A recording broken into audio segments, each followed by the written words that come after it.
अगर आपके पास भी अभी 2 महीने हैं, अगर मेरी तरह पढ़ोगे ना, तो आपका रियल में सिलेक्शन पॉसिबल है। क्योंकि बहुत लोग कहते हैं पढ़ना तो है, लेकिन जो पढ़ते हैं वो ऐसा नहीं पढ़ते। मैं अपने स्टडी के पीछे पागल हो गई थी, इस तरह से मैंने पढ़ा है।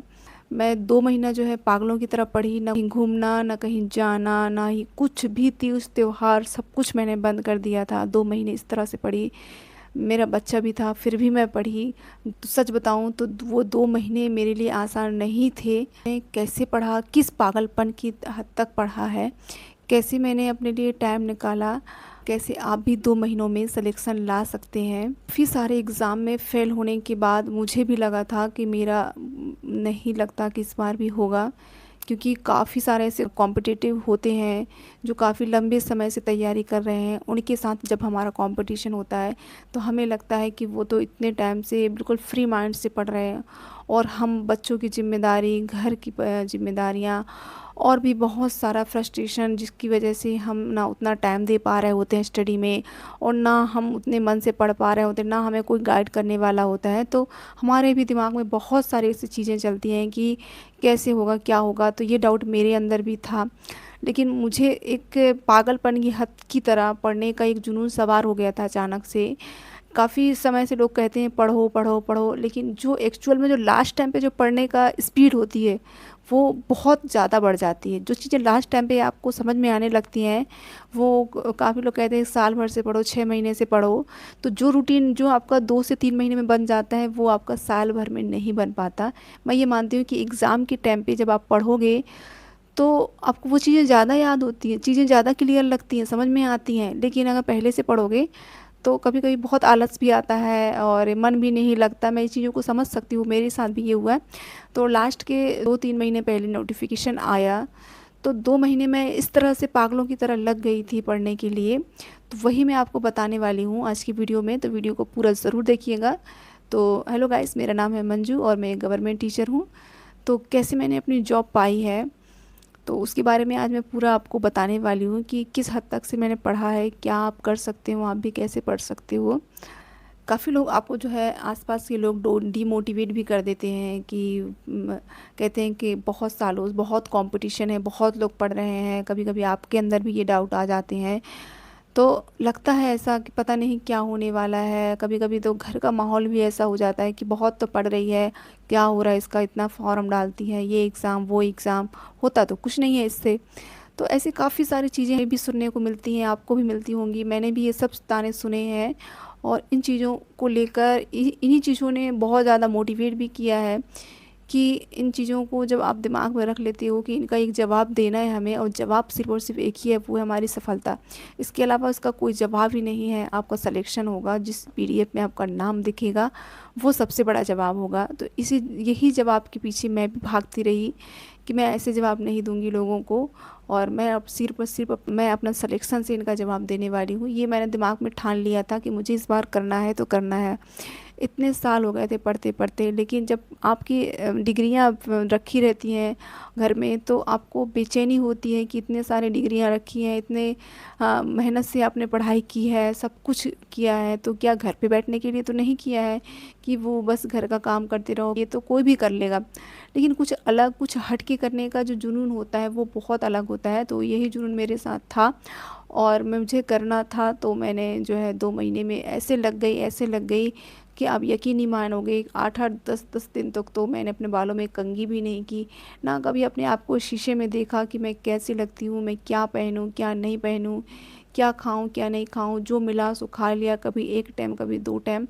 मतलब मेरा रूटीन ऐसा था कि मुझे लगता था कि खाने के टाइम में भी मैं पढ़ती थी। मैं जब खाने के लिए बैठी हूँ तब भी मैं पढ़ रही हूँ, बच्चे को अगर मैं खाना खिला रही हूँ तब भी मैं पढ़ रही हूँ। और अगर मैं वॉशरूम में भी हूँ, मैं नहाने भी गई हूँ, तो मोबाइल साथ में लेकर स्पीकर ऑन करके तेज़ आवाज़ में मैं नहा रही हूँ, कपड़ा धो रही हूँ, तब भी मैं पढ़ रही हूँ। तो ये एक जुनून सा सवार हो गया था, क्योंकि मेरे पास सिर्फ़ और सिर्फ जो है 2 महीने बचे थे उस टाइम पे, लास्ट टाइम पे। तो मुझे कैसे नहीं कैसे करके एग्ज़ाम निकालना था। तो मैं ऐसे ही पढ़ी। मैं झाड़ू लगा रही हूँ तो कानों में ईयरफ़ोन लगाए हुए हूँ, या किचन में हूँ तो किचन में भी मैं जो है ब्लूटूथ लगाए हूँ, या फिर मैं लाउड स्पीकर में कोई नहीं है तो स्पीकर ऑन करके पढ़ रही हूँ। तो मैं पढ़ती रही। अब कुछ लोग कहते हैं इतना भी नहीं पढ़ना चाहिए, लेकिन मुझे बस कुछ नहीं दिख रहा था। मुझे ये लग रहा था इस बार मुझे सिलेक्शन चाहिए तो चाहिए, किसी भी कंडीशन में। बहुत सारी आपको क्लिप भी लगा दूंगी साइड में, मेरी जो पुरानी क्लिपें हैं स्टडी के टाइम पर मैं कभी कभी ले ली थी पिक वगैरह, कि हो सकता है कभी काम आए। मुझे जो है अपने आप को शूट करना अच्छा लगता था, कि मैं बाद में देखूं, अपने बच्चों को दिखाऊं, खुद भी मतलब देखूं कि मैंने क्या सिचुएशन थी मेरी, कैसे सिचुएशन से मैं बाहर आई, या फिर मैंने कोशिश तो की एटलीस्ट, अगर नहीं भी हुआ तो मैं दिखा तो सकती हूँ या मैं खुद देख तो सकती हूँ कि मैंने कोशिश तो की। तो मुझे अपने आप को शूट करना, अपने माहौल को खुद देखना समझना मुझे अच्छा लगता है। तो चीज़ें मैंने शूट की हैं, तो मैं आपको यहाँ डाल दूँगी, तो आप देख लेना कि कभी कभी 2 से 3 भी बज जाते थे पढ़ते पढ़ते। जिस दिन मेरा टॉपिक नहीं क्लियर हुआ होता था, मैं हमेशा कोशिश करती थी अपना सिलेबस टॉपिक वाइज पढ़ने का, कि मैं जैसे ही नोटिफिकेशन आया तो मैं महीने के अनुसार जो है अपना टॉपिक डिसाइड कर लेती थी कि डेली का मुझे ये पढ़ना है और इतने 1 महीने में मुझे अपना सिलेबस ख़त्म करना है। तो मैं हर चैप्टर को सिर्फ 2 दिन पढ़ती थी। 2 दिन में चाहे मुझे जितने भी टॉपिक मिल जाए उसमें पढ़ने को, तो मैं कोशिश करती थी 1 से 2 दिन में ख़त्म करने का। तो मैंने ये समझिए कि मैंने कोई तीज त्योहार नहीं, कोई शादी ब्याह नहीं, कोई बर्थडे नहीं, कोई पार्टी नहीं, कहीं जाना भी नहीं, मायके भी जाना नहीं, कोई भी स्थिति हो, कोई भी सिचुएशन हो। मेरी सासू माँ भी कहती थी कभी कभी कि ये तो अपने रूम से बाहर ही निकलती, पता नहीं पढ़ भी रही है कि सो रही है कि क्या कर रही है। तो ये चलता रहता था। लेकिन मैंने जो है अपने आप को कितना, मैं सोचती थी कोई मुझे कुछ भी कहे, कोई मुझे गाली दे, मुझे लड़े, कुछ भी कर ले, मैं 2 महीने के लिए इतनी बेशर्म हो गई थी कि मैं सिर्फ़ और सिर्फ अपने काम से मतलब रखती थी। अगर कोई मेहमान भी आ गया तो मेरे सासू माँ हैंडल कर लेती थी, और मैं 5 से 10 मिनट ही बैठती थी उनके पास, ज़्यादा नहीं बैठती थी, और मैं अपना पढ़ाई में लग जाती थी।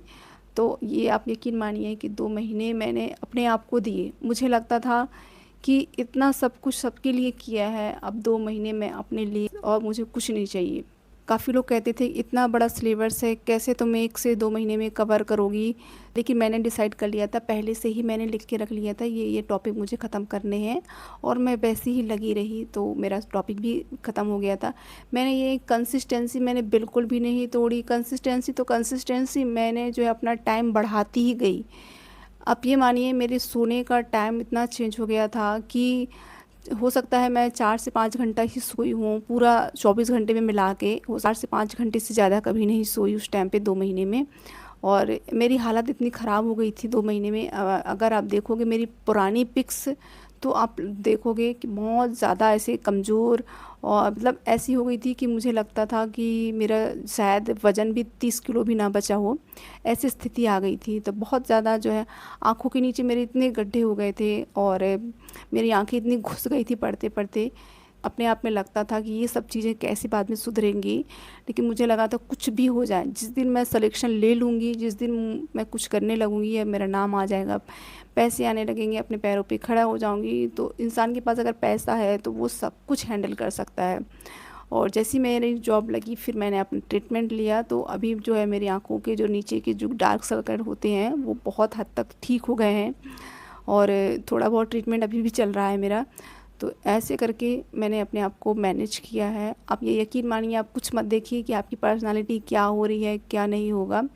ज़्यादा टाइम नहीं तो आप 2 से 3 महीने ही दे लीजिए, या 6 महीने भी अपने आप को बहुत अच्छे से लगन से दे दीजिए, तो आप ये मानिए आपका सिलेक्शन हो जाएगा। अगर नहीं भी हुआ तो 1-2 बार और प्रयास कर लीजिए, नहीं तो फिर आप कोई और काम ढूंढ लीजिए। मैंने अपने आप में प्रॉमिस किया था कि मुझे जो ये एग्ज़ाम के टाइम है, एग्ज़ाम के पहले वाला टाइम है, सिर्फ़ और सिर्फ मैं अपने आप को दूंगी, इसके अलावा मैं कुछ भी नहीं करूंगी। धीरे धीरे मैंने, जब मेरा एग्ज़ाम का टाइम आया, मैंने सब कुछ, सारी डिस्ट्रैक्शन जो मोबाइल से रिलेटेड होते हैं सब कुछ बंद कर दिया था अपना। किसी से बातचीत भी, मेरा फ़ोन आना भी बंद हो गया था। मैं अपनी फैमिली से, अपनी मदर से, अपनी बहनों से, मैं किसी से ज़्यादा बात नहीं करती थी। ये वो तो 15-15 दिन निकल जाते थे मेरी बात किए हुए। अगर बात भी करना हुआ था, कोई इम्पोर्टेंट काम भी होता था, तो मेरे हस्बैंड कर लेते थे, बात पूछ लेते थे क्या क्या कैसा है सब कुछ, लेकिन मैंने बिल्कुल भी बात करना भी बंद कर दिया। किसी रिलेशन में, किसी भी फैमिली में, कहीं पर, ना ससुराल ना मायके में, कहीं बात करना टोटल मैंने बंद कर दिया था जब तक मेरा एग्ज़ाम था। मैं समझ गई थी कि मेरे लिए इम्पोर्टेंट सबसे पहले ये है, ये हो जाए फिर उसके बाद देखूँगी। तो मेरा ये माइंडसेट हो गया था उस टाइम पर।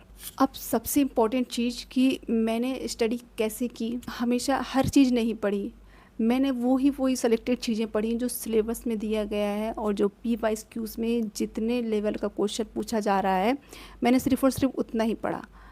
ज़्यादा डीप भी नहीं गई, जो जितना सिलेबस में है, जिस मुद्दे की वो उसमें पूछा जा रहा है, जो टॉपिक उसे पूछा जा रहा है, मैं अपना सिलेबस ऐसे साइड में रख कर ही पढ़ती थी कि हाँ ये पढ़ लिया, ये सिलेबस का ये पॉइंट हो गया, टिक लगा दिए, ये हो गया।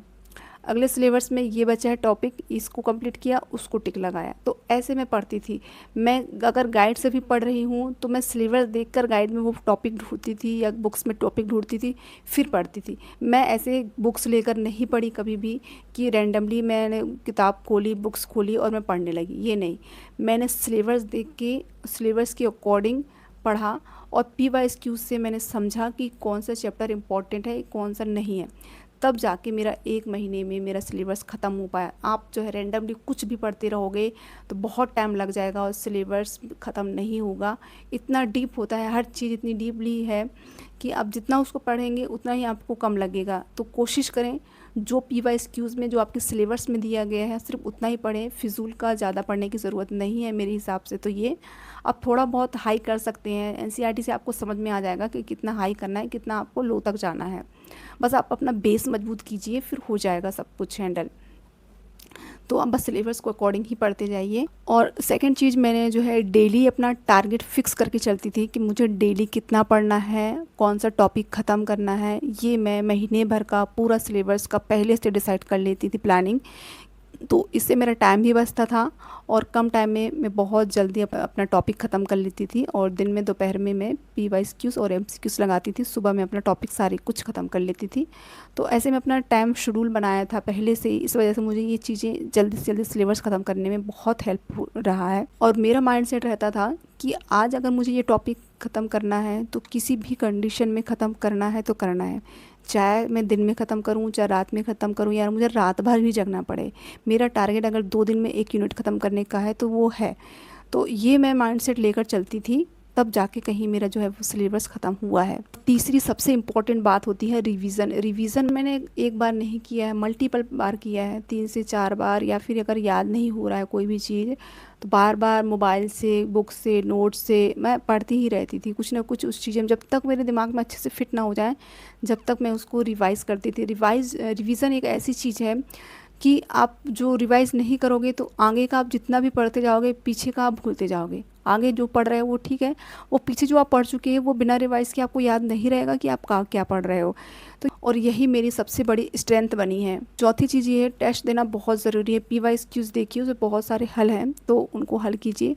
और PYQs को आपको हल करना है तो पीछे आंसर नहीं देखना है, अपने मन से करना है। जितने आपके हो रहे हैं उतने कीजिए, बिल्कुल भी पीछे देखने की ज़रूरत नहीं है।